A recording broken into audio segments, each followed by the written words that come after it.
Canal+ lorgne sur UGC, Dwayne Johnson change de registre, Mortal Kombat 2 reporté, Steven Knight revient avec House of Guinness et James Gunn annonce déjà Superman 2. Voici les news. James Gunn annonce déjà Superman 2 pour 2027. James Gunn frappe encore. Le patron de DC Studios vient de surprendre tout le monde en annonçant non seulement qu'un deuxième film Superman était en développement, mais qu'il sortirait déjà le 9 juillet 2027. Le titre Man of Tomorrow. L'annonce s'accompagne d'une illustration signée Jim Lee montrant Superman face à Lex Luthor dans son armure anti-Superman couleur kryptonite. Détail amusant, Superman sourit malicieusement, un tournevis à la main. Visiblement, l'homme d'acier a trouvé la parade. Cette révélation surprend, d'autant plus que ce deuxième opus n'était pas prévu dans le planning initial du chapitre God and Monster du nouveau DCU. James Gunn semble avoir une confiance totale en sa vision, malgré un box-office honnête, mais pas spectaculaire pour le premier volet, 610 millions de dollars dans le monde, soit moins que Man of Steel en 2013. L'agenda d'ici devient franchement chargé, Supergirl débarque en juin 2026, Clayface en septembre de la même année, la série Lanterns sortira aussi l'année prochaine, et maintenant ce Man of Tomorrow en 2027, sans compter tous les projets encore dans les cartons. Cette stratégie montre la confiance accordée par Warner Bros à James Gunn. Le réalisateur avait d'ailleurs confié avoir terminé le traitement de sa prochaine histoire dans ce qu'il appelle la saga Superman. Visiblement, il voit déjà loin. Et franchement, cette annonce donne envie. Voir James Gunn développer son univers Superman sur plusieurs films, explorer la mythologie du personnage en profondeur, c'est exactement ce dont le DCU avait besoin, avec Lex Luthor qui semble déjà dans les starting blocks pour le prochain round. L'affrontement promet d'être épique. Vincent Bolloré veut maintenant contrôler vos salles de cinéma. Canal+ annonce des négociations pour racheter UGC. L'annonce a fait l'effet d'une bombe dans le milieu du cinéma français cette semaine. Canal+, propriété du milliardaire conservateur Vincent Bolloré, entre en négociation exclusive pour prendre le contrôle d'UGC en 2028. On parle d'un des plus gros réseaux de salles de cinéma avec une cinquantaine d'établissements sur tout le territoire. Rachida Dati, ministre de la Culture, y voit une marque de confiance dans l'avenir des salles et salue la volonté d'ancrage de Canal+ dans le cinéma. Mais cette lecture optimiste cache une réalité bien plus préoccupante pour l'avenir de notre cinéma. Canal+ représente déjà un pilier financier absolument majeur du cinéma français. Studio Canal produit 200 films et 80 séries par an et surtout, les obligations de financement de la chaîne cryptée irriguent littéralement toute la création hexagonale. Sans Canal+, une grande partie du cinéma français s'effondrerait financièrement. Le vrai problème, cette hégémonie croissante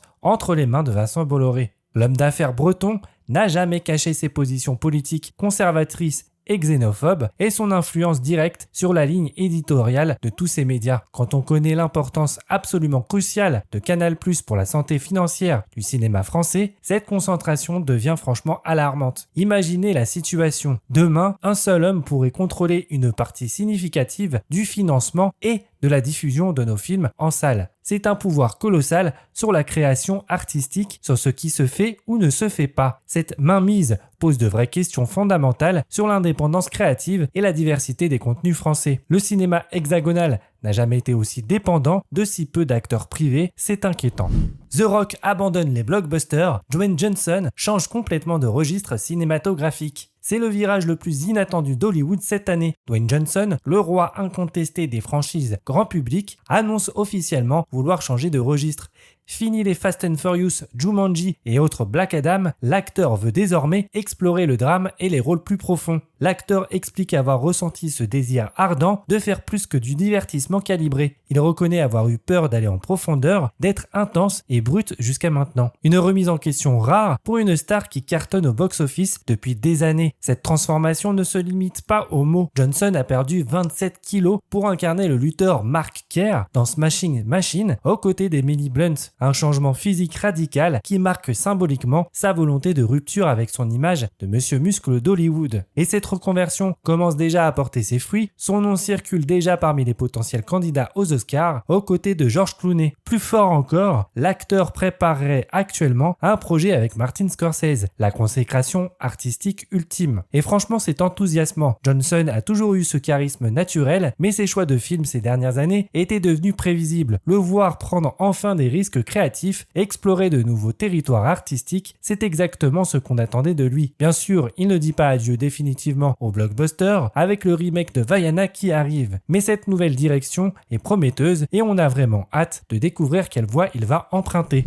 Mortal Kombat 2 reporté, les fans vont devoir attendre. Mauvaise nouvelle pour les amateurs de baston et de fatalities, Mortal Kombat 2 ne sortira finalement pas en octobre 2025 comme prévu. Warner vient d'annoncer le report du film. Pour rappel, le premier Mortal Kombat de Simon McCoy avait eu un parcours compliqué en 2021. Victime de la pandémie, il était sorti simultanément en salle et sur HBO Max aux États-Unis, directement en VOD chez nous. Difficile donc d'évaluer son vrai succès, mais visiblement suffisant pour que Warner valide rapidement une suite. Cette suite s'annonçait encore plus brutale que le premier volet, avec davantage de sang, de combats et de personnages iconiques. L'arrivée de Johnny Cage, incarné par Karl Urban, était particulièrement attendue par les fans. La bande-annonce promet une surenchère totale dans la violence et le spectacle. Le scénariste Jeremy Slater, à qui l'on doit Les 4 Fantastiques de 2015 et Death Note de Netflix, sacré CV de Danard, n'hésitait pas à comparer son film à Avengers Endgame en termes d'ampleur. Rien que ça, une déclaration pour le moins ambitieuse pour une adaptation de jeu vidéo. Aucune explication officielle n'a été donnée pour ce report, problème de production, besoin de plus de temps pour les effets spéciaux ou réajustement scénaristique, on ne sait pas encore. Ce qui est sûr, c'est que les fans de la franchise vont devoir prendre leur mal en patience avant de retrouver Sub-Zero, Scorpion et compagnie.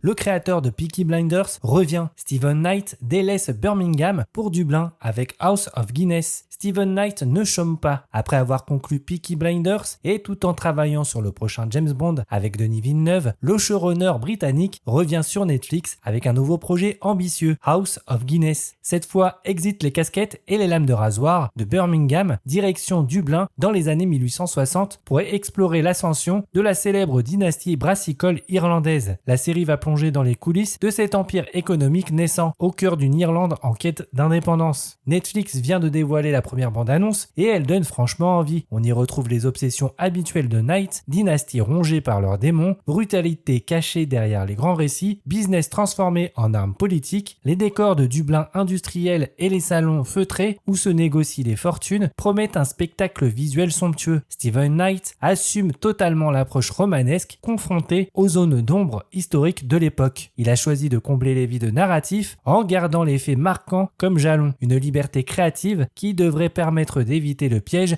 du documentaire ennuyeux. Le sujet est original et la bande-annonce donne vraiment envie. Voir comment une famille de brasseurs devient un empire dans le contexte politique irlandais du 19e siècle, c'est un terrain fertile pour du grand spectacle. Rendez-vous le 25 septembre 2025 pour découvrir cette nouvelle saga en 8 épisodes. C'est tout pour les news, n'hésitez pas à donner votre avis en commentaire, n'oubliez pas de liker la vidéo si elle vous a plu, de vous abonner pour ne rater aucune actu. La vidéo de dimanche sera un cache test sur Dragon Ball Evolution. À dimanche.